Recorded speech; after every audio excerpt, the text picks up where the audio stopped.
बिस्मिल्लाहिर्रहमानिर्रहीम। अस्सलामुअलैकुम मुअज़्ज़ज़ नाज़रीन। इन्फॉमोर जमीला ने पकौड़ों के लिए तेल कढ़ाई में डाला और तेल के गर्म होने तक किचन में ही सांस लेने को बैठ गई। आज बेगम साहिबा की तरफ से इनके सब रिश्तेदारों का इफ्तार डिनर था, इसलिए जमीला दोपहर से तैयारियों में मसरूफ़ थी। अभी दर्द से चूर होते जिस्म और थके मानद सेहत के साथ लम्हा भर को सांस लेने के लिए बैठी थी।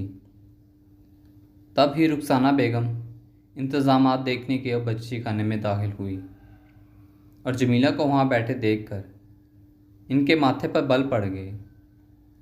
चीखती हुई बोली, अफ्तार का वक्त हो गया है, मेहमान आने वाले हैं और तुम यहाँ सुकून से बैठी हो। जमीला ने डरते डरते कहा, जी जी बेगम साहिबा, बस सब इंतज़ाम हो गया है, मैं बस ज़रा सस्ताने को बैठ गई थी। बस ये पकोड़े रहते हैं, अभी पकोड़े निकाल लेती। उफ़, ये तुम जैसे मुलाजमों के चौंचले। अच्छा ये बताओ क्या क्या बना लिया है? रुखसाना बेगम ने गुस्से से कहा।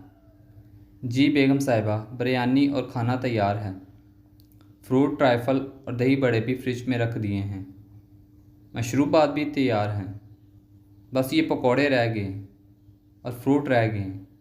वो छोटी बेगम साहिबा काट रही हैं, उन्होंने कहा था कि वो काट लेंगी, मैं बाकी काम करूं।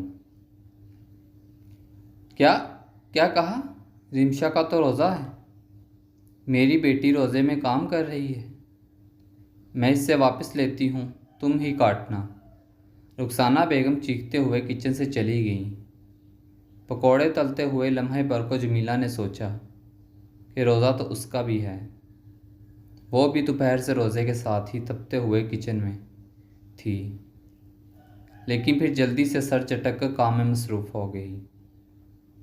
अज़ान होने से ज़रा पहले दस्तरख्वान पे सब कुछ सजा कर जमीला ने बेगम साहिबा से इजाज़त मांगी, जो मेकअप करके सजी सवरी मेहमानों के इंतज़ार में थी।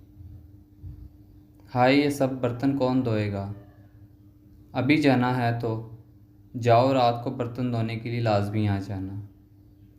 रुखसाना बेगम ने बेदिली से इजाज़त दे दी। जमीला थके हुए वजूद के साथ ये सोचते हुए कि इसके बच्चे इफ्तारी के लिए इसकी राह देख रहे होंगे, जल्दी से अपने घर को चल दी। 2 कमरों और सहन के बुसीदा मकान में जैसे ही जमीला दाखिल हुई, इसके बच्चे इसके खाली हाथ देखकर हैरान हो गए। अम्मा, तूने कहा था आज बेगम साहिबा ने बड़ी इफ्तारी करानी है, इसलिए हम खुश थे, आज हम भी अच्छी इफ्तारी करेंगे। पर अम्मा तो खाली हाथ आ गई हैं, अब हम क्या खाएंगे? जमीला ने बच्चों को तसल्ली देते हुए कहा, कुछ खजूरें पड़ी हैं, पानी ले आओ, हम रोज़ा खोल लेंगे।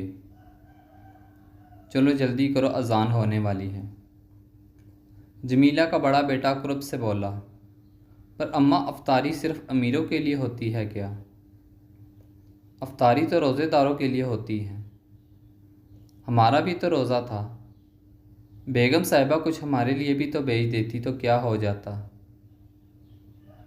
सब्र का दामन छूट गया, आखिरकार जमीला भी रो पड़ी।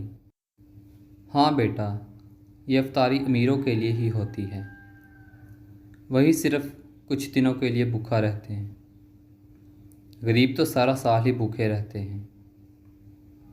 गरीबों की क्या सहरी और क्या अफ्तारी।